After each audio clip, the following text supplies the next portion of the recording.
Buen día, alumnos.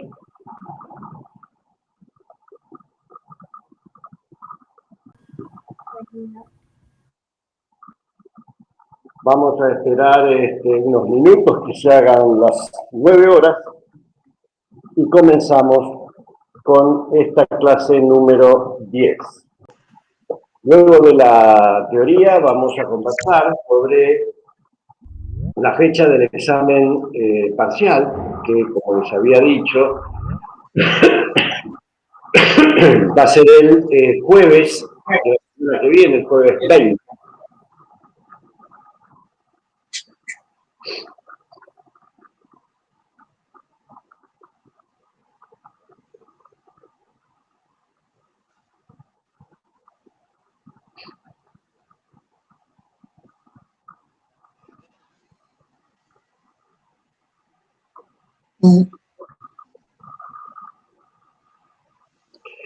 Bueno, según mi reloj ya son las 9 horas, así que voy a compartir pantalla con ustedes.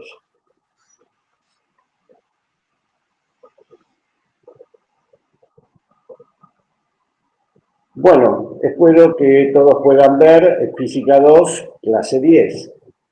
El día de hoy vamos a estudiar e introducir un nuevo tipo de concepto, que es el concepto de corriente eléctrica.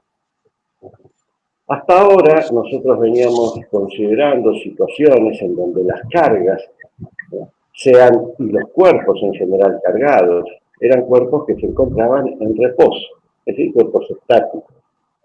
Sin embargo, la estática no solamente tiene que ver con cuerpos en reposo, sino que en general con cuerpos cuya resultante de fuerzas es cero, es decir, admite también la estática cuerpos que pueden encontrarse en movimiento rectilíneo y uniforme. Dense cuenta que esta dualidad que puede existir en el estudio de tanto cuerpos estáticos como los cuerpos que se encuentran en movimiento rectilíneo y uniforme está dentro de lo que nosotros habíamos enunciado a comienzo de este curso con el principio de relatividad, en donde, recuerden ustedes, tienen dos sistemas inerciales, uno que se mueve respecto a otro con velocidad constante. Las leyes de la física tienen que tener la misma forma. Esto significa, hasta antes del curso de Física 2, significaba que las únicas leyes que ustedes conocían eran las leyes de Newton, y que por lo tanto tenían que ser las mismas cuando iban de un sistema a otro, de un sistema inercial a otro. Acá, ahora hay otras leyes. Además de las de Newton, están las leyes de la electrostática, y estas también tienen que ser invariantes, ¿sí?, cuando uno pasa de un sistema inercial a otro. Y una de las cosas importantes de que las leyes de la física, las leyes de la electrostática son invariantes, se debe a que las que conocemos, las dos leyes que conocemos de la electrostática, no dependen explícitamente del tiempo. Esta consecuencia hace que las leyes de la electrostática sean invariantes cuando uno pasa de un sistema inercial a otro. Y hoy nosotros vamos a comenzar la clase analizando un experimento que va a exigir un ejercicio de imaginación por su parte, puesto que, bueno, se disponen, si bien los elementos que se involucran en este experimento son de la vida diaria, se pueden encontrar en la vida diaria, no los podemos hacer aquí con esta forma de enseñanza. Y el sencillo experimento es una batería, como la que figura aquí en el dibujo de la izquierda, una batería que podría ser la batería de un vehículo, sino cualquier otra batería, que tiene su borne positivo y su borne negativo. Recuerden que positivo y negativo no tiene que ver con que ahí están todas las cargas positivas o allí están todas las cargas negativas, sino que lo que significa es la diferencia de potencial, que un borne está a menor potencial que el positivo, o que el otro está a potencial superior que el primero. Y a esa batería y a estos bornes los vamos a unir mediante un cable conductor. Entonces yo me pregunto, ¿qué es lo que va a suceder en un trozo de ese cable conductor? Por ejemplo, el que se ve aquí. Imaginemos que yo tengo un magnificador, una lupa, y quiero observar lo que pasa en un trozo, este que está aquí, el trozo es el que está acá en este círculo que se ve, y entonces yo vería en ese trozo algo como lo que se encuentra ahí debajo. Luego, esto magnificado se puede apreciar mejor en el dibujo de la derecha. Ahí vemos que ese trozo de material conductor, que es un trozo de cable, tiene una longitud delta X, su sección transversal tiene un área A. Si bien acá es supuesto que el área es circular, los resultados que vamos a obtener sirven tanto para áreas de sección transversal circular, cuadrada, rectangular, octogonal. Es indistinta de las formas geométricas que tiene la sección transversal, pero sí depende del área, es decir, de la cantidad de milímetros cuadrados o centímetros cuadrados que puede tener esa área. Y claramente ese trozo del material conductor está a una diferencia de potencial delta B, que es la diferencia de potencial de la batería. Bueno, ¿qué es lo que va a ocurrir en el interior de este conductor? Porque recuerden que el conductor tiene tanto cargas positivas como negativas en igual número. Es decir, cuando yo fui a armar este circuito, podemos pensar, no tanto un circuito, pero cuando fui a armar este experimento, tomé la batería que estaba cargada, tomé un cable conductor que estaba lógicamente descargado, armé lo que ustedes han visto y bueno, quiero ver qué es lo que ocurre en este material conductor, que es un cable. Bueno, yo sé, como les había dicho, que el cable conductor tiene, como todo conductor, tiene igual cantidad de cargas positivas y negativas libres de moverse en el interior. Entonces, claramente, lo que le va a ocurrir, el movimiento que le va a ocurrir a una carga positiva y el movimiento que va a tener una carga negativa es el mismo. Entonces, un poco para independizarnos del signo de las cargas, a estas cargas que se encuentran en el interior del conductor las vamos a llamar portadores. Un portador es una carga, una partícula cargada que pertenece ahí al conductor y que nosotros, independientemente del signo que tenga, si puedes ver, un portador puede ser tanto positivo como negativo, pero lo que sí es que tiene carga. Entonces, ¿qué es lo que va a sentir un portador que tiene una carga Q, que insisto, puede ser positiva o negativa? ¿Qué es lo que le va a ocurrir? Bueno, vamos a ver. Dijimos que hay una diferencia de potencial entre los extremos del cable conductor, que eso es consecuencia de la diferencia de potencial de la batería. Esto significa que debe haber en el interior un campo eléctrico que, recuerden ustedes, se puede siempre, el vector campo eléctrico se puede calcular como menos el gradiente del potencial. En este caso, nosotros vamos a suponer, como al igual que lo hicimos hasta ahora, que un cable conductor lo podemos colocar a lo largo del eje X, por lo tanto, de esta ecuación vectorial solamente es interesante la componente X. Y la componente X es menos la derivada del potencial con respecto a X en la dirección Y. ¿Qué ocurre si yo tomo módulos a este campo eléctrico? Bueno, voy a tener que la componente X, la única componente que hay de campo eléctrico, la puedo escribir aproximadamente como aproximando la derivada a delta B sobre delta E. Es claro que si hay un campo eléctrico, sobre ese portador Q habrá una fuerza eléctrica que asumo que tiene esa dirección y sentido. Es decir, porque el campo eléctrico está a lo largo del eje X. Y supongamos que ahora los efectos de hacer este dibujo, bueno, supongo que el portador es de carga positiva. Si fuera de carga negativa, la fuerza iría para el otro lado. ¿Por qué? Porque recuerden que la fuerza eléctrica es el producto de la carga por el campo eléctrico. Entonces acá tenemos el módulo de la fuerza eléctrica. Ahora, ¿qué ocurre? Este portador no está solo dentro del conductor. Este portador, hay otros portadores dentro de este material conductor. Y esos otros portadores también sentirán esta fuerza eléctrica. Todos esos portadores tienen la misma carga, pero todos van a sentir esa misma fuerza eléctrica. Ahora, ¿qué es lo que va a ocurrir?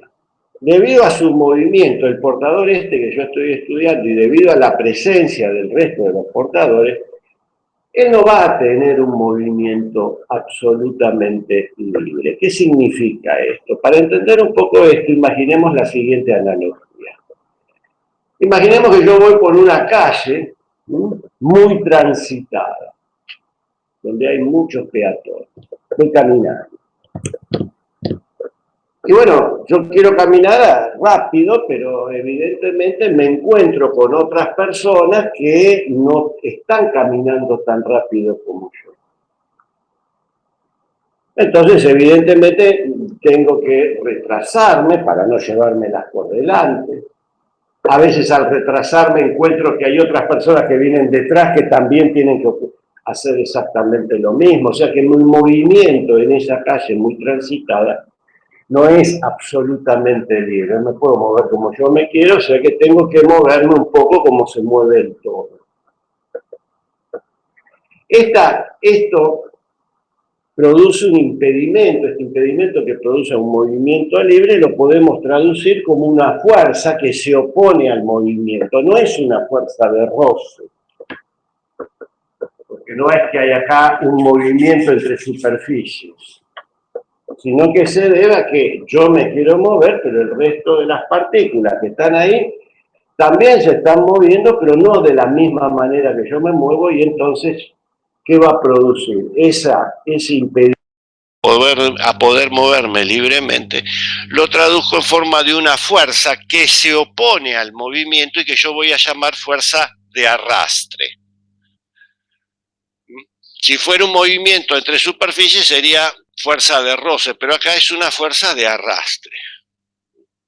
Esa fuerza de arrastre es consecuencia de la presencia de otras partículas cargadas como yo y que también están en movimiento, pero no con el mismo movimiento que tengo yo.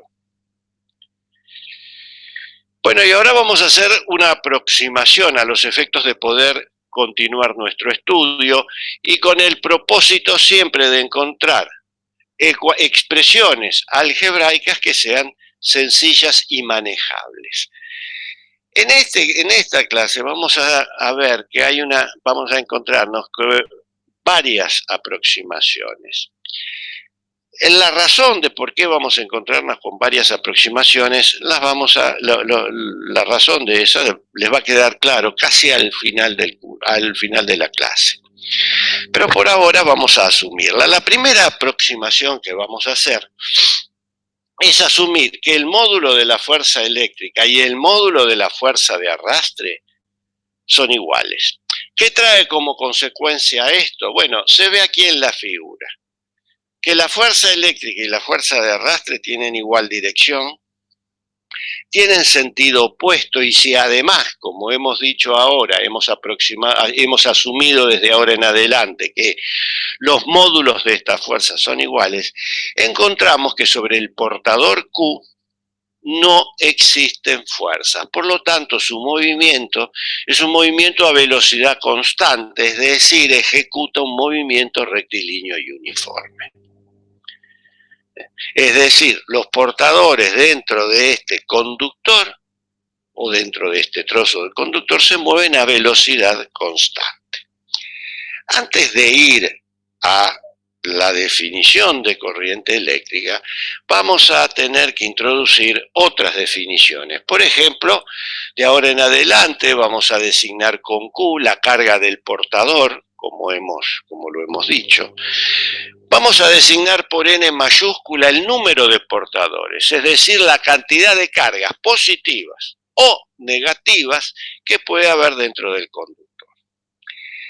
Por N minúscula vamos a designar la densidad de portadores. ¿Y qué es esta densidad de portadores? Es el número de portadores por unidad de volumen. Y el volumen del trozo de conductor claramente lo puedo escribir siempre como A, la sección de el área de la sección transversal del conductor, por la longitud delta X. Este es el volumen del trozo de material conductor que yo estoy estudiando. Y además vamos a llamar a esta velocidad constante que tiene el portador, la vamos a llamar velocidad de arrastre y la vamos a designar como VAR. Y como dijimos, es constante. ¿Por qué? Porque el movimiento que realizan los portadores es un movimiento rectilíneo y uniforme. Ahora, antes de ir a este problema, vamos a asumir, nosotros dijimos que el portador que tenemos bajo estudio va a velocidad constante. Los otros portadores también van a velocidad constante, pero no necesariamente tiene que ser la misma. Cuando yo voy caminando por una calle muy transitada, todas las partículas, todas las personas pueden ir a velocidad constante, pero no necesariamente con la misma constante. ¿Se entiende? Lo que sí ahora yo voy a asumir es que todas van a tener la misma velocidad. ¿Y qué consecuencia trae esto? Y bueno, volvamos a nuestra analogía de que uno está caminando por una calle. Si todas tienen la misma velocidad constante, podría interpretarse como que todas se mueven como soldados que marchan en un desfile. Si ustedes tienen presente cómo es un desfile de soldados, bueno, los soldados todos marchan a la misma velocidad y lo hacen de una manera ordenada. Bueno, nosotros nuevamente, esta es una aproximación más severa que la anterior, porque asumir de que todos los portadores dentro de un conductor tienen la misma velocidad es asumir un tipo de movimiento no solo rectilíneo y uniforme, sino como lo que vemos de nuestra analogía, que todos se mueven como si fueran soldados que están marchando en un desfile. Bueno, y ahora yo me pregunto, ¿qué cantidad de carga por unidad de tiempo pasa a través del área A del conductor? ¿Qué cantidad de carga pasa por unidad de tiempo a través del área A de un conductor? Vamos a calcular esa cantidad de carga que la vamos a llamar delta Q. Delta Q es la cantidad de carga que pasa a través del área A del conductor en un cierto tiempo delta T. Noten ustedes, esta es la clase 10 y recién hoy por primera vez hablamos del tiempo, ¿no? Una de las magnitudes físicas más importantes, el tiempo, recién hoy estamos hablando de ella. Después de 10 clases, estamos hablando hoy recién del tiempo. Bueno, ¿cómo puedo calcular esa cantidad de carga que en un tiempo delta T pasa a través del área A? Bueno, imaginemos justamente con nuestra analogía que yo tengo que todos los portadores se comportan, que marchan como soldados en un desfile. ¿Qué va a ocurrir? ¿Cuáles van a ser los últimos portadores que van a pasar por el área A? Y los últimos portadores que van a pasar por el área A son aquellos que se encuentran aquí, en esta sección transversal a una distancia delta L del extremo del conductor derecho, del extremo derecho del conductor. ¿Por qué digo que acá van a estar los últimos? Los últimos están a una distancia L del extremo derecho, delta L del extremo derecho, y porque si delta L es igual a B por delta T, quiere decir que estos últimos en el tiempo delta T van a estar en el extremo derecho, por lo tanto son los últimos que van a pasar. ¿Por qué? Porque debe cumplirse la ley del movimiento rectilíneo uniforme, que delta L, el desplazamiento, tiene que ser igual a la velocidad por el tiempo, por el intervalo de tiempo. Es decir, que los últimos son los que están en esta área A, en esta sección A del conductor, y está a una distancia delta L del extremo derecho. Estos son los últimos, los anteriores seguramente van a pasar en el tiempo delta T. ¿Cómo puedo calcular la cantidad de portadores que hay aquí entre estas dos secciones A que están en rojo? Y bueno, lo puedo pensar de la siguiente manera, que la cantidad de carga delta Q es la carga de cada portador por el número de portadores que hay aquí adentro. ¿Y cuánto es el número de portadores que hay aquí adentro? Lo puedo pensar como el producto de la densidad de portadores por el volumen de este trozo de cilindro, que es A por delta L. Pero dijimos que delta L es velocidad de arrastre por delta T, por lo tanto la cantidad de carga me queda expresada de esta manera, como Q por N por la sección A del transversal, por la velocidad de arrastre por delta T. Si yo a esta igualdad la divido miembro a miembro por delta T, encuentro que delta Q a delta T, que es la cantidad de carga que por unidad de tiempo pasa a través del área A, es igual al producto de la carga de los portadores por la densidad de portadores, por la velocidad de arrastre y por el área de la sección transversal. A este producto que está acá lo voy a designar con la letra I minúscula y lo voy a llamar corriente eléctrica. ¿Qué es entonces la corriente eléctrica? Es la cantidad de carga que por unidad de tiempo pasa a través de la sección de un conductor.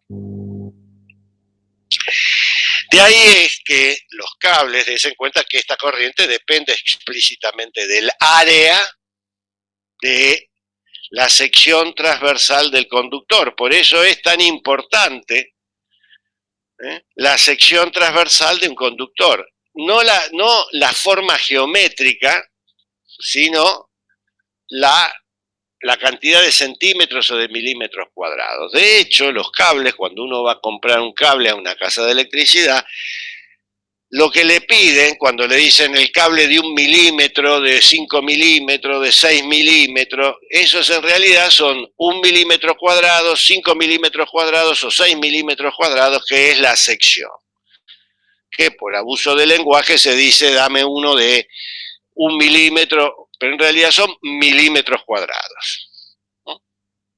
Y la corriente depende justamente de esa área. Bueno, vamos a ver qué unidades tiene la corriente eléctrica, cómo se mide la corriente eléctrica. Bueno, de su definición, la corriente eléctrica es delta Q sobre delta T. Es decir, la cantidad de carga que por unidad de tiempo. Por eso es que el numerador tiene unidades de Coulomb, mientras que el denominador tiene unidades de segundo. A este cociente Coulomb por segundo lo voy a designar con la letra A mayúscula y lo voy a llamar amperio, en honor al físico francés Ampère, que se dedicó a estudiar justamente este tipo de situaciones, movimiento de cargas eléctricas en cuerpos conductores. Hay un hecho que es interesante y surge de esta definición. Noten ustedes, supusimos nosotros que la carga, primero de todo, la carga de un portador no cambia con el tiempo. La densidad de portadores también es una característica del material. No cambia con el tiempo, la densidad de un cuerpo no cambia con el tiempo. La velocidad de arrastre dijimos que es constante. El área, en principio, si uno no deforma el cable, sigue siendo independiente del tiempo. Por lo tanto, tenemos que la corriente que tenemos aquí es independiente del tiempo. A este tipo de corrientes que son constantes en el tiempo, porque no dependen del tiempo, se las llama corrientes directas o corrientes continuas. Nosotros, de ahora en adelante, vamos a estudiar por un tiempo corrientes directas o corrientes continuas. Y además vamos a asumir que la corriente eléctrica siempre es positiva. La corriente eléctrica siempre es positiva, es decir, la corriente siempre es mayor que cero. Bueno, muy bien. Vamos a ver un poco más qué resulta de esta definición de corriente eléctrica, que podemos decir es una definición microscópica de la corriente eléctrica. Aquí vemos que la corriente eléctrica depende de la carga del portador, que es una característica del material. Recuerden que nosotros acá estamos estudiando materiales conductores, es decir, son aquellos del grupo metálico de la tabla periódica. Entonces, por ejemplo, el portador en el cobre debe tener un signo, en el potasio debe tener otro, en la plata otro. Lo mismo ocurre con la densidad de portadores.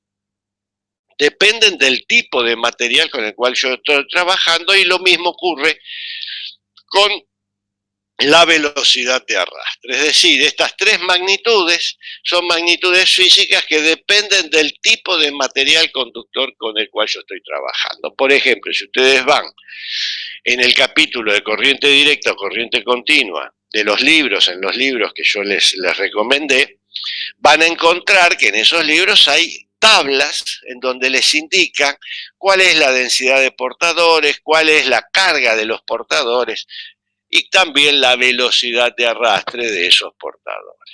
Es decir, estas son magnitudes que dependen del tipo de material. El cobre tiene uno, la plata tiene otro, en fin.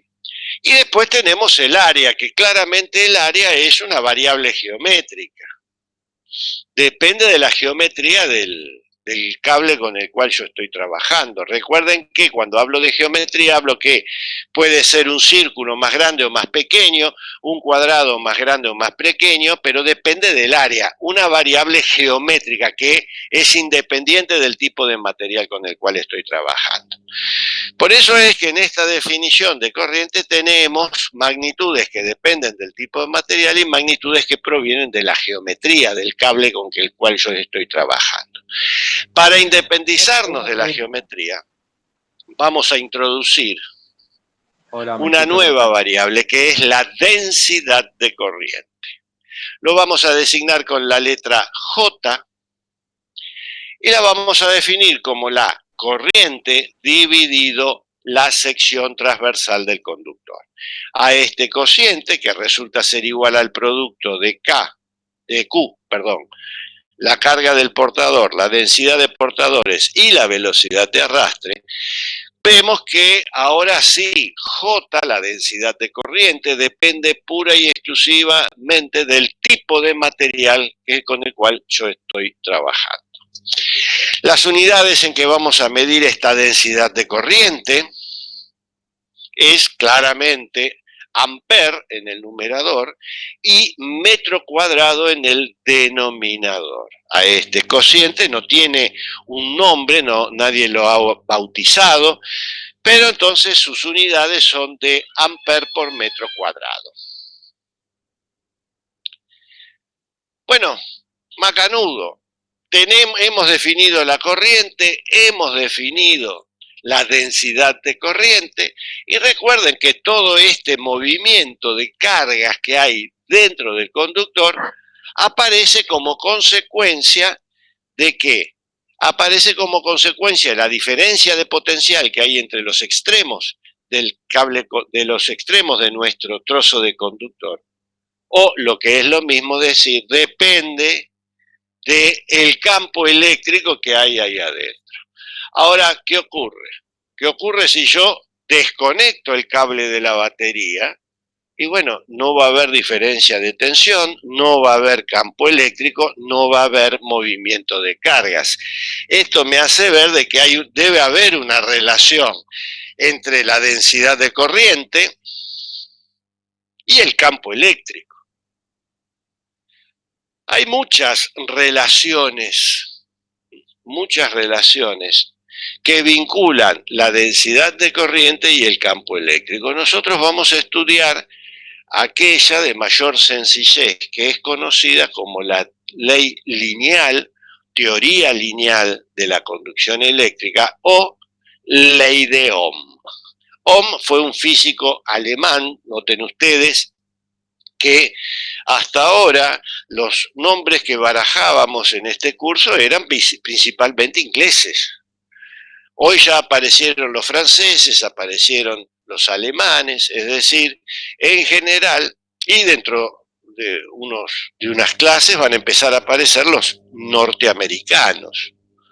Esto es consecuencia que, como yo les decía, estas ideas comenzaron a desarrollarse en Inglaterra, pero luego se fueron propagando por toda Europa y en barco llegaron al Nuevo Mundo.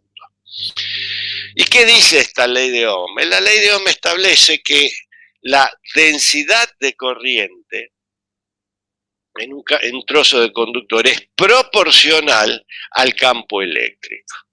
Esta proporcionalidad que hay entre la densidad de corriente y el campo eléctrico se debe a esta constante sigma que figura ahí y que lo vamos a llamar conductividad eléctrica del material conductor. Nuevamente, sigma, la conductividad eléctrica de un material conductor, depende claramente del material conductor. La conductividad del plomo tiene un valor, la del cobre otro. También hay tablas donde alguien se ha tomado el trabajo de calcular la conductividad eléctrica para la mayoría de materiales y compuestos que existen a día de hoy. La inversa de sigma, es decir, la inversa de la conductividad, la vamos a designar con la letra griega ρ y lo vamos a llamar resistividad eléctrica del material. Tanto sigma como ρ, insisto, dependen del tipo de material. Y además dependen de otras variables magnitudes físicas, por ejemplo, de la densidad volumétrica del material, y también dependen de la temperatura. Y la dependencia que tiene, por ejemplo, ρ, la resistividad eléctrica con la temperatura, es una relación lineal que hay con la temperatura. Es decir, si yo disminuyo la temperatura, el valor numérico de la resistividad eléctrica también disminuye linealmente. Sin embargo, llega un momento a una cierta temperatura, que es conocida como la temperatura crítica, en donde la resistividad de un material conductor puede volverse cero abruptamente. A ese tipo de comportamientos que tienen los materiales conductores, que en general ocurren a muy bajas temperaturas, se lo conoce como fenómeno de superconductividad. Y tanto el fenómeno de superconductividad como la teoría de la conducción o la teoría del movimiento de cargas en conductores son temas abiertos aún hoy. Por eso es que nosotros hicimos tantas aproximaciones, utilizamos teorías lineales, porque es un tema abierto. Aún hoy la gente trata de encontrar o trata de explicar cómo es el movimiento de cargas en cuerpos conductores. Y principalmente tratar de estudiar este fenómeno de superconductividad, que es un fenómeno muy interesante y con aplicaciones prácticas que en principio se pensarían que son novedosas. Por ejemplo, ¿Qué ventaja tiene un material conductor que tiene una resistividad eléctrica cero? Y bueno, presenta un fenómeno de levitación magnética. Es decir, si yo tengo un material conductor a una determinada temperatura crítica que tiene resistividad eléctrica cero, ese material empezaría a flotar en presencia de un campo magnético. Recuerden que la Tierra tiene un campo magnético. Muchos de estos efectos, como el efecto fuente, uno está pensando acá en materiales conductores que son sólidos, pero también pueden existir compuestos en donde estén en estado líquido. Bueno, muchos de esos fenómenos los pueden ver en YouTube, si ustedes lo googlean, y hay efectos como el efecto fuente, que impide tener uno de estos líquidos superconductores. El recipiente tiene que tener determinadas dimensiones, de otra manera desborda por los botados. Bueno, pero volvamos nosotros a nuestra teoría lineal o ley de Ohm, que establece la relación que hay entre la densidad de corriente y el campo eléctrico. Bueno, pero más que establecer la teoría de Ohm, la ley de Ohm, en términos de la densidad de corriente y el campo eléctrico, sería conveniente tener esta ley de Ohm expresada en términos de la corriente y la diferencia de potencial. ¿Por qué? Recuerden ustedes que esto ya viene de cuando nosotros se introduce el concepto de potencial eléctrico. Dijimos, una de las causas porque habíamos introducido el potencial eléctrico, porque cuando yo tengo que hacer una medida, medir un campo eléctrico implica hacer 3 medidas, cada una de sus componentes. En cambio, el potencial es una sola medida, porque es un escalar. Y también recuerden que existen más aparatos. Yo les decía, hay una disponibilidad de aparatos para medir potenciales que para medir campos eléctricos. De ahí es que también es conveniente expresar la ley de Ohm en términos de la corriente y de la diferencia de potencial. Para ello, vamos a recordar que dijimos que el módulo del campo eléctrico era delta V sobre delta X, J es I sobre A, y Rho, la resistividad eléctrica, es la inversa de la conductividad eléctrica. Si estas relaciones son reemplazadas en la ley de Ohm, se encuentra que delta V es igual, es decir, la diferencia de potencial que hay entre los extremos del conductor es igual a I por esta magnitud que tenemos aquí entre paréntesis, que es el producto, el cociente de la densidad de la resistividad eléctrica, la longitud del material, divididos el área de la sección transversal. A esta magnitud, que está entre paréntesis, lo vamos a designar con la letra R mayúscula y lo vamos a llamar resistencia eléctrica. Con esta nueva definición, vemos que la última expresión adquiere la forma final de delta V es igual a I por R. Disculpen. Esto también es conocido como la ley de Ohm, pero expresada en términos de la diferencia de tensión y de la corriente. Así como hay un aparato que se llama voltímetro para medir las diferencias de tensión, también hay un aparato que se llama amperímetro para medir la cantidad de amperios o, es decir, la corriente eléctrica que circula por un cable conductor. Bueno, ya que sabemos cuáles son las unidades de la diferencia de tensión y de la corriente, vamos a ver en qué unidades se mide la resistencia eléctrica. Bueno, prácticamente de la ley de Ohm surge que R, la resistencia eléctrica, va a tener unidades que surgen del cociente de la diferencia de tensión y la corriente. La diferencia de tensión se mide en volt, la corriente se mide en amper y el cociente volt sobre amper lo voy a escribir con la letra griega omega mayúscula. ¿eh? Esta es la última letra del alfabeto griego, ¿eh? Yo soy el alfa y el omega, como decía, como dice, mejor dicho, el Apocalipsis.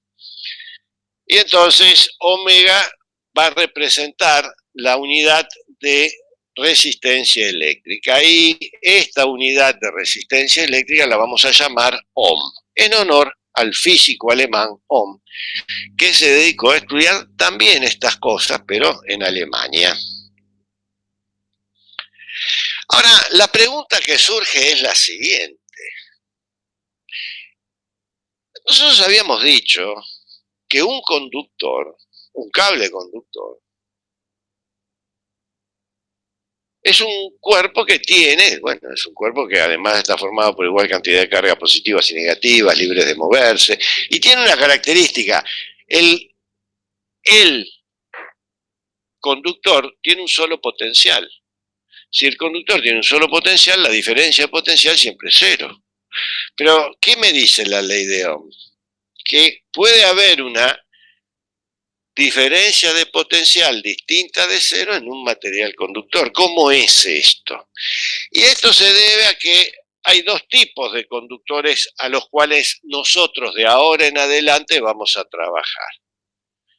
Van a estar los conductores ideales, que están caracterizados porque su resistencia eléctrica es aproximadamente cero, es decir, es despreciable. Si R es aproximadamente cero, ¿qué me dice la ley de Ohm? Y me dice que si R es aproximadamente cero e I es distinta de cero, porque recuerden que el producto 0 por 0 no puede hacerse.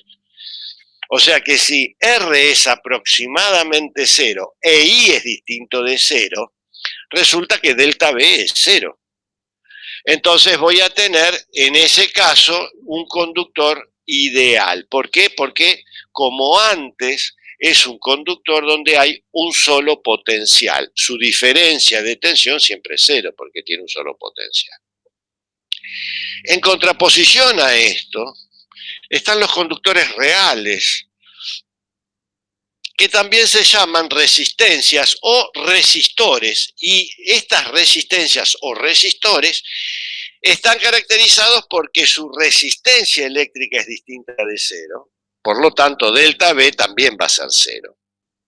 Y a estos resistores los vamos a simbolizar mediante esta línea quebrada. Y claramente el resistor está caracterizado por su resistencia eléctrica. Es decir, que tenemos dos tipos de conductores. Los ideales, en donde, como hasta ahora, están caracterizados por tener un solo potencial y por lo tanto su diferencia de potencial es cero.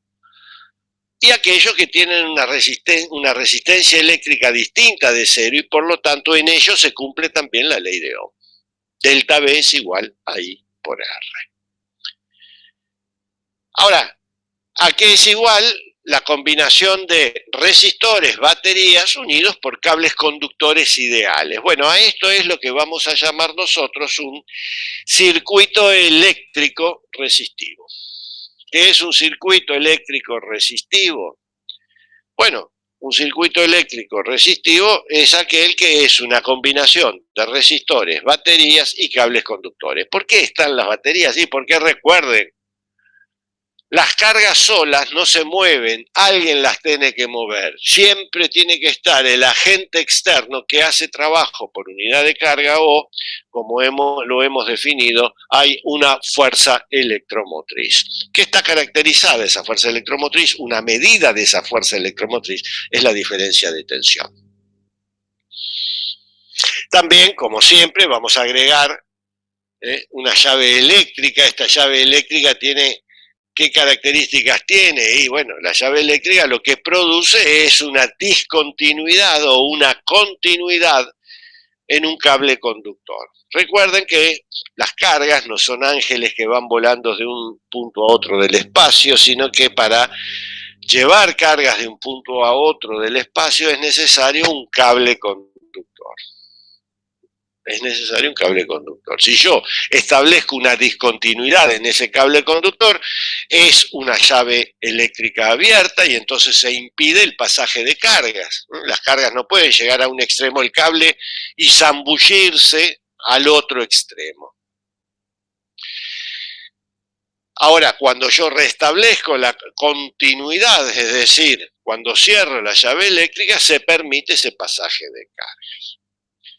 Bueno, así es que arribamos a los circuitos eléctricos resistivos, aquellos en los que son una combinación de resistores, baterías unidos por cables conductores. Y la combinación de mayor sencillez es aquella en la que hay un resistor y una batería. Como se muestra aquí en esta figura, en la figura superior, y a esto se lo llama circuito elemental. ¿Por qué? Porque es el de mayor sencillez. Noten ustedes que ahí tenemos la llave abierta, es decir, yo aquí también tuve que ir a la ferretería, pedirle al ferretero una resistencia de tantos ohm, una batería, y armé este circuito con alguna finalidad. Por ejemplo, puede ser como lo que van a ver ustedes luego en la teoría, en la práctica, donde les preguntan a ustedes, por ejemplo, una de las aplicaciones que tiene la resistencia eléctrica es la de producir calor.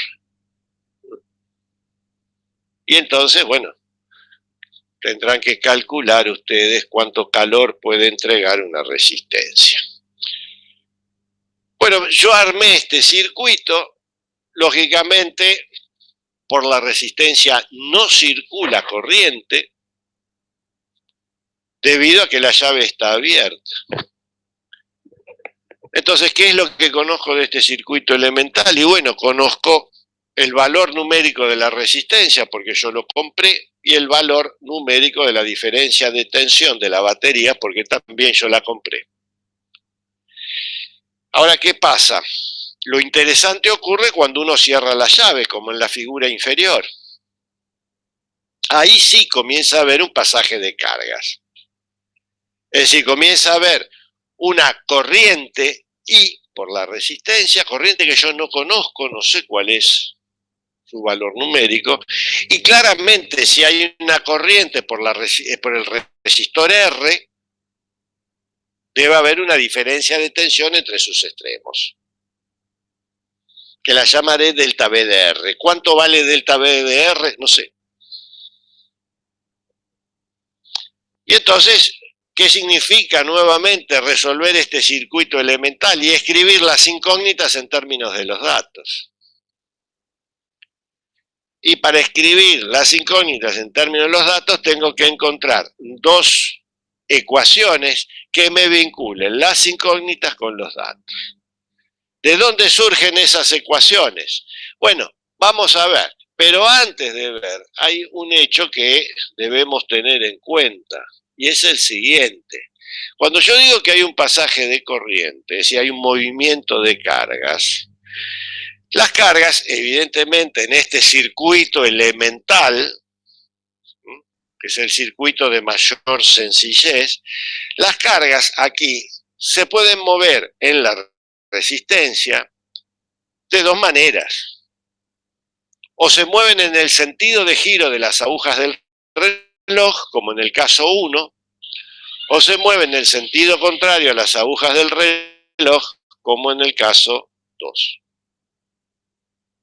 ¿Cómo se hace para distinguir el caso 1, el caso 2? ¿Cuál es el correcto? Bueno, primero de todo hay que recordar siempre que aquí estamos trabajando con corrientes directas o con corrientes continuas y además que la corriente es mayor que cero. Son las dos cosas que hay que recordar. Bueno, vamos a comenzar a analizar nuestro caso. Vamos a comenzar por uno de los dos, por el caso 1.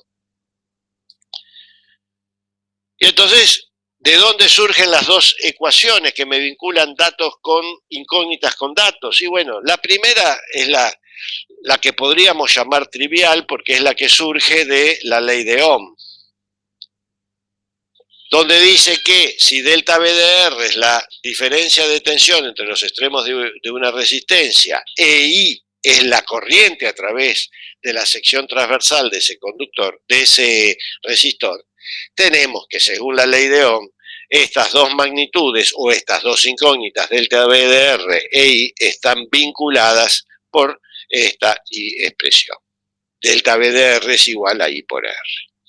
Ya tenemos una ecuación. ¿De dónde surge la segunda ecuación? Y bueno, de las leyes de la electrostática, de la circulación de campo eléctrico. Recuerden que aquí estamos en el capítulo todavía de la electrostática. Consecuencia que las partículas se están moviendo a velocidad constante.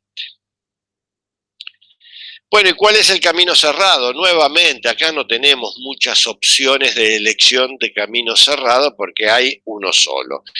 De 1 a 2, de 2 a 3, de 3 a 4 y de 4 a 1. ¿Cómo yo dispuse estos números? Los dispuse porque me gustó esta disposición. Si a ustedes les gusta otra, la pueden hacer. El resultado es invariante. Lo mismo es que si yo acá los números los coloqué en el sentido de giro de las agujas del reloj. Si los pongo en sentido contrario, también ocurre lo mismo, no pasa nada.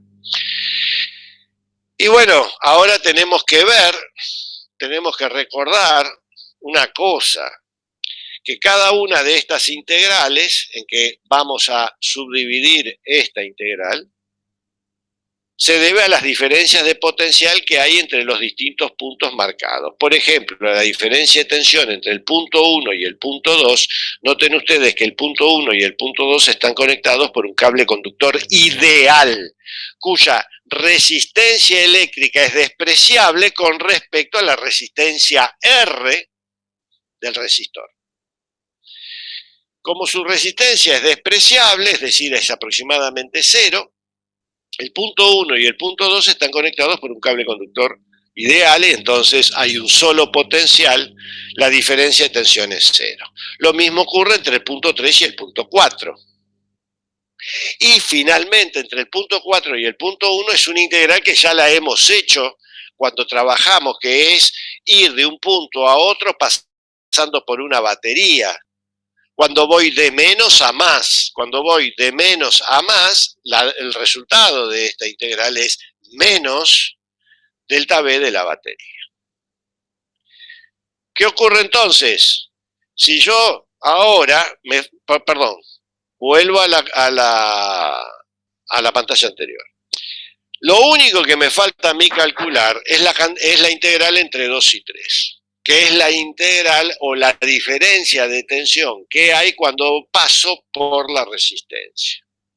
Pueden ocurrir dos situaciones, como las que acabamos de ver, que cuando yo vaya entre A y B, cruzo la resistencia en el sentido de la corriente. Si yo cruzo la resistencia en el sentido de la corriente, esta integral, el resultado de esta integral es positiva y vale la diferencia de tensión que hay en la resistencia. Si yo cruzo la resistencia en el sentido contrario a la corriente, el resultado de esta integral es menos delta B de R. Con esta convención, nosotros tenemos que calcular todas estas integrales. Pero ya hemos dicho, la integral entre 1 y 2 es 0. La integral entre 2 y 3. Noten ustedes que permítanme volver a esta pantalla, cuando yo voy de 2 a 3, paso por la resistencia en el sentido de la corriente que yo elegí. Por eso es que aquí me aparece más delta B de R. La integral entre 3 y 4 dijimos que es 0 también, porque el punto 3 y el punto 4 están conectados por un cable conductor ideal. Y finalmente esta última integral es menos delta B, que es igual a 0, la suma.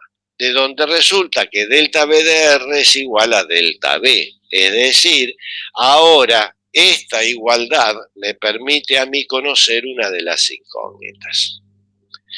Con esta igualdad reemplazada en la ley de Ohm, encuentro que la corriente I, la otra incógnita del problema, la puedo encontrar como delta V sobre delta R. Y noten ustedes que puesto que delta V es positivo y R también es una magnitud positiva, encontramos que I es mayor que 0. ¿Qué hubiese ocurrido? ¿Qué hubiese ocurrido si yo, por ejemplo, hubiese aplicado lo mismo pero al caso 2 y hubiese obtenido que la corriente eléctrica me hubiese dado negativo? ¿Y por qué me dio negativo? Y porque elegí mal el sentido de circulación de la corriente. Bueno, luego, ¿qué es lo que tenemos? Esto es la solución del circuito elemental.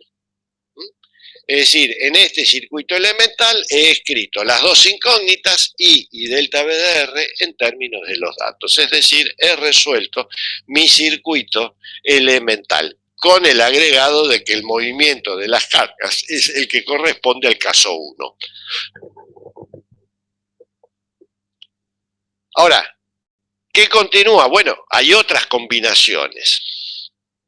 Está la combinación en serie y la combinación en paralelo. Yo aquí estas las voy a dar porque van a ver ustedes que son muy similares el procedimiento de resolución de estos circuitos eléctricos resistivos, son muy similares a lo que hemos visto en el caso de capacitores. Por eso es que yo voy a ir deteniéndome en aquellos puntos importantes, pero los demás, el cálculo en general es muy similar al que se hizo con circuitos capacitivos. Bueno, en un circuito serie nosotros disponemos de dos resistencias, R1 y R2, en un arreglo como se ve aquí en la figura A, donde está la batería, y claramente al momento de armar el circuito tengo la llave abierta, que es lo que comúnmente le dicen a uno cuando va a cambiar la lamparita o va a cambiar hacer algún arreglo menor eléctrico en la casa. Le dicen, che, desconectá la luz, cortá la electricidad o cortá la luz. Siempre se hace a circuito abierto. En ese caso, entonces uno garantiza de que no hay circulación de corriente en el circuito. Bueno, ¿qué conozco yo cuando el circuito está abierto? Lo que sé es que R1, R2 y delta V, que son los valores numéricos de los dispositivos en juego, son datos del problema. Es decir, yo fui y armo un circuito con alguna finalidad y entonces conozco los valores numéricos de estos dispositivos eléctricos. Ahora, ¿qué ocurre cuando cierro la llave? Cuando cierro la llave comienza a circular corriente por las resistencias. ¿Con qué sentido? Con el que está ahí. Vamos a ver. Capaz que me equivoco y me dice que estos sentidos no corresponden, pero vamos a ver. Lo que sí sé es que si por R1 va con este sentido, por R2 la lógica me indica que tiene que ir por el mismo sentido, porque son cargas que se están moviendo. Bueno, ¿y qué es lo que sabemos que va a ocurrir en este circuito? Bueno, va a haber, por la resistencia R1 va a ir una corriente I1, por la resistencia R2 una corriente I2, que no conozco. Y lo mismo ocurre con las diferencias de tensión que hay entre los extremos de la resistencia 1, en nuestra figura los puntos 2 y 3, que voy a llamar delta V1, y la diferencia de tensión entre los extremos de la resistencia R2, marcados aquí con los puntos 3 y 4, que llamaré delta V2. Delta V1 y delta V2 también no son datos, al igual que I1 y I2. Bueno, noten ustedes que nuevamente acá tengo 4 ecuaciones. Hay dos ecuaciones, por lo tanto hay cuatro incógnitas, por lo tanto voy a necesitar 4 ecuaciones. 2 de ellas surgen de la propia ley de Ohm, debido a que la relación delta B1 e I1 tienen que estar relacionadas por la ley de Ohm en la resistencia R1. Y lo propio tiene que ocurrir en la resistencia R2. Ahora bien, aquí, disculpen, yo he dibujado solamente una parte del circuito. Vamos a ver qué es lo que ocurre en el punto 3. En el punto 3, claramente, llegan cargas provenientes de la resistencia R1.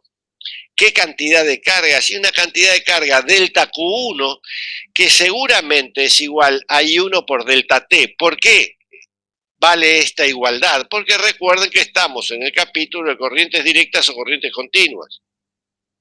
Puesto que la corriente es constante, siempre la puedo, independiente del tiempo, la puedo escribir como la cantidad de carga dividido el tiempo transcurrido. En este caso es delta T. Ahora también, del punto 3, salen cargas que van a ir a la resistencia R2. ¿Cuántas cargas? Y una cierta cantidad delta Q2, que también será igual a I2 por delta T. Todo ocurre en el mismo intervalo de tiempo. Ahora, ¿qué ocurre en el punto 3? Y se tiene que cumplir la ley de Gauss, en particular se tiene que cumplir la conservación de la carga, que lo que entra a 3 tiene que salir. Recuerden que las cargas no se pueden quedar acumuladas ahí, descansando en el punto 3. Como lo que entra tiene que ser igual a lo que sale, lo que entró es delta Q1, lo que sale es delta Q2, delta Q1 y delta Q2 tienen que ser iguales. Si yo a estas dos expresiones las igualo, claramente delta T desaparece y obtenemos que I1 es igual a I2. Es decir, que la corriente a través de la resistencia I1 es igual a la corriente a través de la resistencia R2. Por lo tanto, I1 es igual a I2. Y es igual a una corriente I genérica, porque, puesto que si son iguales, ¿por qué las tengo que distinguir con 1 y 2? Entonces directamente las puedo llamar I. Noten ustedes que ahora tengo una ecuación, dos ecuaciones y esta es la tercera ecuación. Resta escribir la última de las ecuaciones, que es la que surge de la circulación de campo eléctrico. Circulación que se va a calcular a través del único camino cerrado, que es el que ustedes observan ahí. No hay muchas opciones de elección en este circuito. Y bueno, ¿qué resulta? Esta integral ya la hemos hecho para el caso de los capacitores.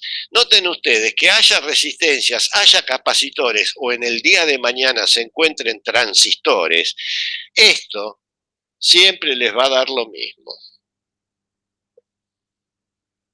Si los dispositivos están en serie, les va a dar que delta B1 más delta B2 es igual a la diferencia de tensión que hay en la batería, haya el intervalo que sea. Si acá en vez de resistencias hay reactancias inductivas, va a ocurrir exactamente lo mismo. Y entonces, ahora sí, vamos al circuito, a la solución. La solución es, dispongo de las 4 ecuaciones. Acá recuerden que he dicho I1 es igual a I2 igual a I en forma genérica. Y delta B1 más delta B2. Si uno I1 e I2 lo reemplaza por el valor genérico I, encuentra que delta B1 es I por R1, delta B2 es I por R2. Y estas dos últimas expresiones, reemplazadas en la suma de las diferencias de tensiones, me da que delta B es igual a I por la suma de R1 más R2. Si yo a esta suma de R1 más R2 lo llamo R equivalente en serie, la última expresión me permite calcular I como el cociente de la diferencia de tensión de la batería a la resistencia equivalente en serie. Una vez conocida la corriente I en el circuito, la única corriente que hay en el circuito, delta B1 y delta B2 surgen de la ley de Ohm. Así, Noten ustedes que hemos expresado las incógnitas delta B1, delta B2, I1 e I2 en términos de datos. Hemos resuelto nuestro circuito en serie. Y al igual que ocurría con capacitores, esta ecuación, la que me expresa la corriente en términos de la diferencia de potencial y de la resistencia equivalente en serie, es la que me permite a mí reducir un circuito serie a un circuito elemental.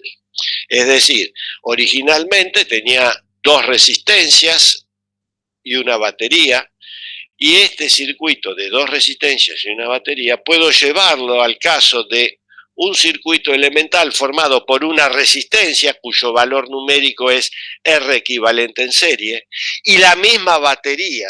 Guarda con esto, también lo mismo que en el caso de los capacitores, la misma batería, y donde la corriente en este circuito elemental es la misma corriente que hay en el circuito original. Bueno, con esto acabamos los circuitos series y ahora tenemos los circuitos paralelos, en donde, como vemos en la figura A, las resistencias y las baterías están dispuestas de la forma en que las pueden ver. Ahí a circuito abierto, nuevamente, los datos del problema son R1, R2 y delta B. Cuando cierro la llave, aparecerán corrientes a través de estas resistencias, con los sentidos que están ahí. Una cosa que me he olvidado, permítanme volver a esta pantalla.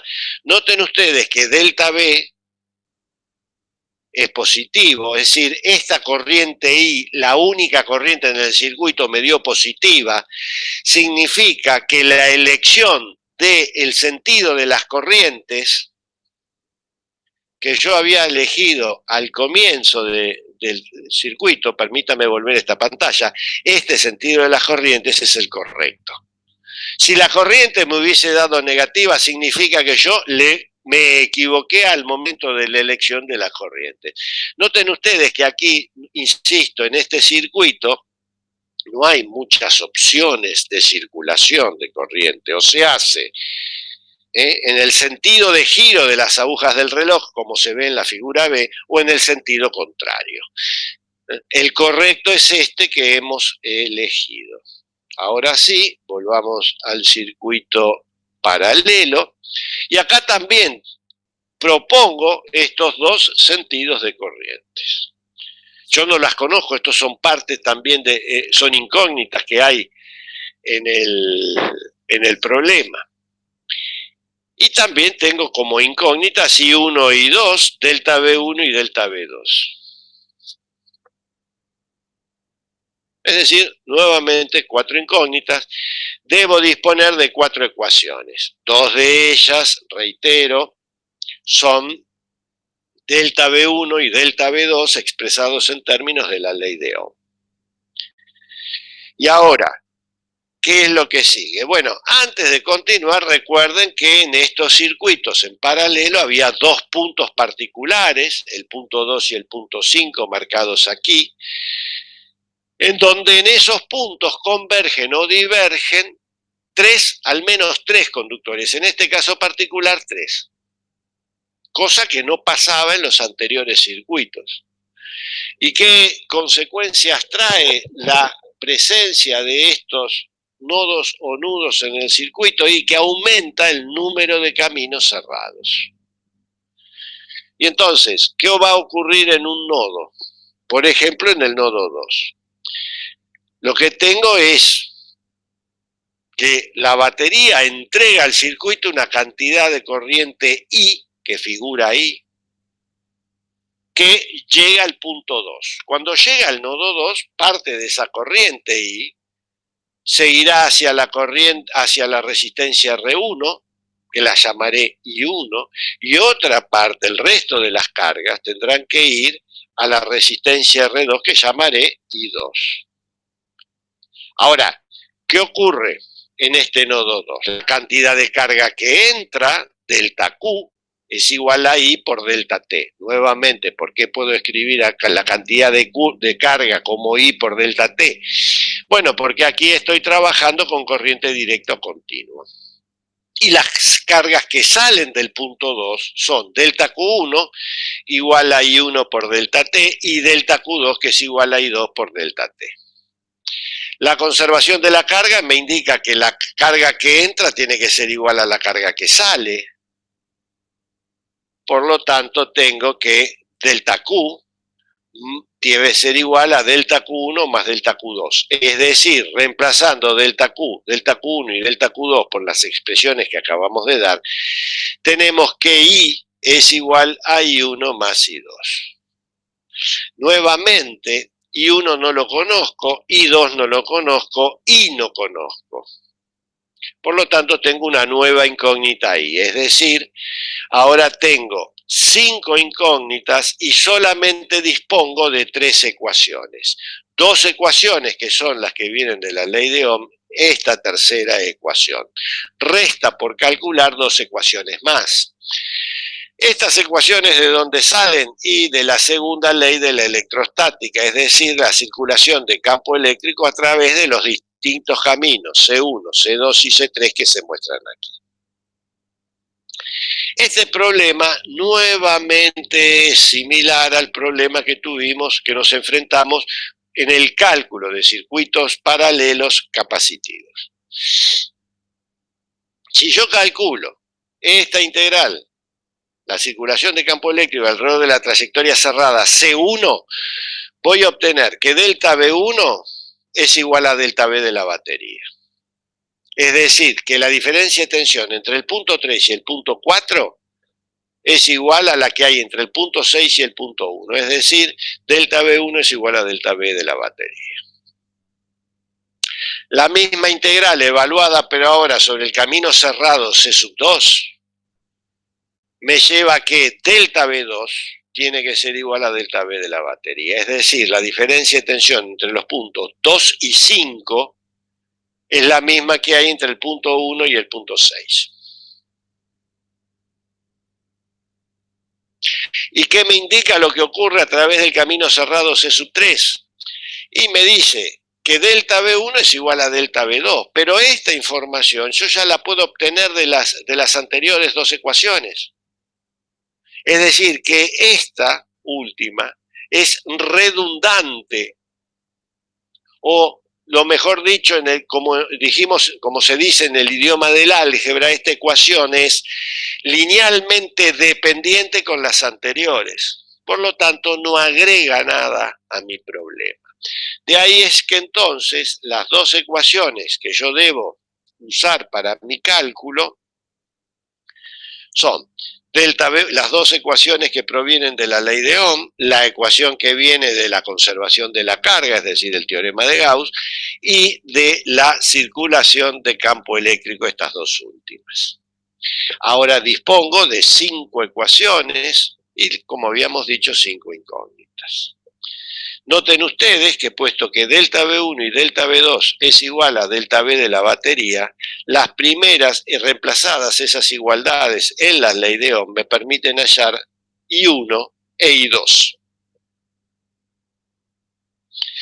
Una vez que conozco I1 y I2, la corriente I, que es la que entrega la batería al circuito, la puedo calcular como delta B sobre R1 más delta B sobre R2.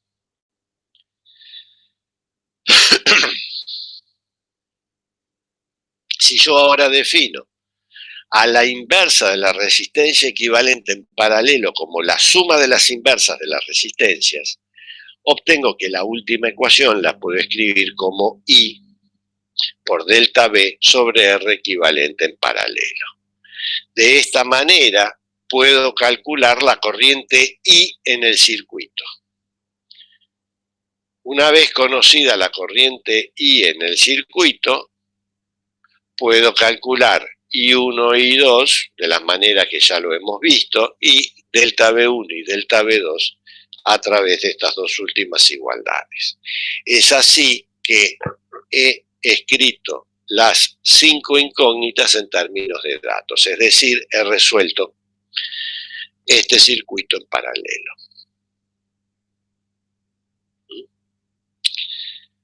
Fíjense en ustedes que principalmente hay dos hechos que debemos tener en cuenta acá, que son las dos corrientes y 1 y 2 que van a través de las resistencias.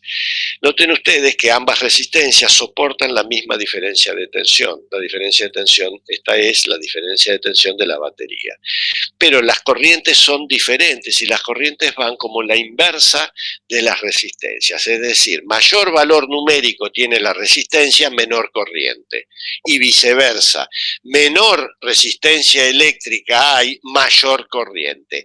Esto es lo que comúnmente se dice, que la resistencia, que la corriente elige el camino más fácil, aquel camino que tiene un mayor valor numérico de resistencia pasa menos corriente y viceversa. Mayor corriente voy a tener por aquel camino que ofrece la menor resistencia eléctrica. Y finalmente, para terminar ya con este capítulo de corrientes, esta última ecuación que me vincula la corriente que entrega la batería con la diferencia de tensión y la resistencia equivalente en paralelo, encontramos que este circuito paralelo formado por dos resistencias puede reducirse a un circuito elemental formado por una resistencia cuyo valor numérico es R equivalente en paralelo, la misma batería,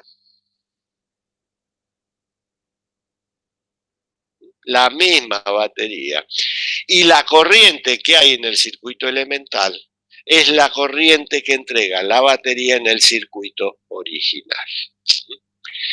Bueno, alumnos, con esto hemos terminado no solamente el capítulo de corriente, sino que además hemos terminado con lo que es la electrostática. Esta clase 10, que ahora yo en unos minutos se las voy a enviar, esta clase 10 son temas que van a entrar en el segundo examen parcial. Para el primer examen parcial, que es el jueves 20 de mayo, es decir, el jueves de la semana que viene, van a entrar los temas correspondientes a el práctico 1, el 2, el 3 y el 4, es decir, hasta capacitores inclusive. ¿Cómo es el cronograma de actividades de ahora hasta el día del parcial? Bueno, hoy ustedes van a tener, quizás puedan hacer algunos problemas del práctico de corrientes, van a poder también responder preguntas de otros prácticos.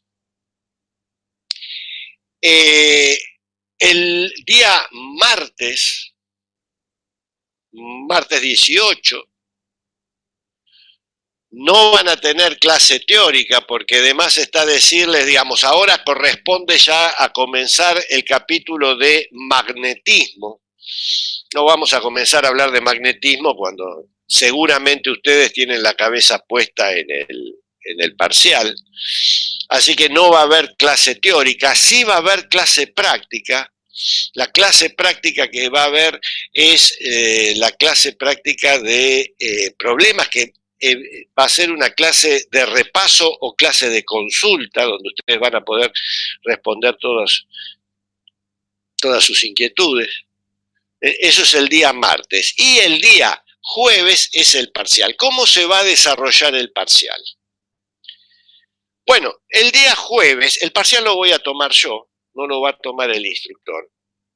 El día jueves, minutos antes de las 9, recuerden que los jueves las clases comienzan a las 9. Bueno, unos minutos antes de las 9, 2, 3 minutos, quizás 5 minutos antes de las 9, yo voy a enviarle a ustedes por correo electrónico los temas de parcial. Van a ser 3 problemas. y ustedes van a disponer de media hora por problema para su solución. Es decir, el parcial total va a durar 1 hora y media. 10:30 termina el parcial y a las 10:30 ustedes deben enviarme al correo electrónico por el cual yo les envié los temas de parcial, fotos de las hojas donde ustedes resolvieron el problema. Sería conveniente que esas fotos me las envíen en un formato, en un archivo PDF. Si no tienen PDF, bueno, me lo mandan en lo que pueden, pero sería conveniente que me lo manden en PDF. Y hay otra cuestión que es importante, no usar lápiz para escribir. ¿Por qué? Porque no hay mucho contraste al momento de sacar la foto entre la escritura del lápiz y la hoja. En particular, utilicen virome, en el mejor de los casos sería una virome de color negra, que es la que ofrece mayor contraste. De no disponer de una virome de color negra, lo hacen con una virome de color azul, no hay ningún inconveniente, pero recuerden siempre una cosa, que yo tengo que leer, poder leer eso. Si no puedo leer, no puedo evaluar. Y la última cosa que les pido es que sean prolijos, sean prolijos. Así es que entonces, vuelvo a repetir, minuto antes de las 9, yo les envío por correo electrónico a sus casillas de correo, les envío los 3 problemas, van a ser 3 problemas. 10:30 tienen que entregarme o enviarme a mí por correo electrónico las fotos de la solución de esos problemas. En particular, sería conveniente en formato PDF. Lógicamente, siempre puede haber problemas de conexión y entonces yo voy a dar 15 minutos de tolerancia, es decir, voy a aceptar aquellos mails que llegan hasta las 10:45. Los correos electrónicos que llegan más allá de las 10:45, bueno, van a ser desestimados. Pero, salvando cualquier inconveniente que pueda ocurrir de conexión, hasta 10:45 se le va a tomar, se van a considerar. Bueno, alumnos, si alguno tiene alguna otra duda, por favor, me la hace saber. Si no, me despido de ustedes. Esta es la última clase de la semana. Disfruten del fin de semana, cuídense y nos vemos nosotros el jueves 20 a las 9 horas. Yo entrego los temas de parcial y a las 9 me conecto por cualquier consulta que ustedes me quieran hacer. O sea que yo el jueves, durante el parcial, yo voy a estar conectado en este enlace. ¿Por qué? Que yo puede ocurrir que ustedes me quieran hacer una pregunta de enunciado o alguna otra inconveniente que pueda suceder. Así que nos volvemos a ver el jueves 20 en oportunidad. Profe, ¿me escucha? Sí, lo escucho, muchacho. Yo quería saber si después del parcial, suponía, no vamos a tener clase práctica, ¿no? Para organizar. No. Después del parcial no hay clase práctica. Muy bien. Bueno, entonces me despido de ustedes. Tengan un buen fin de semana, cuídense y nos vemos el jueves 20 a las 9 horas en oportunidad de que vamos a tomar la primera evaluación del curso. Hasta el jueves, alumnos. Gracias, profe. Hasta luego. Hasta luego, buen fin de.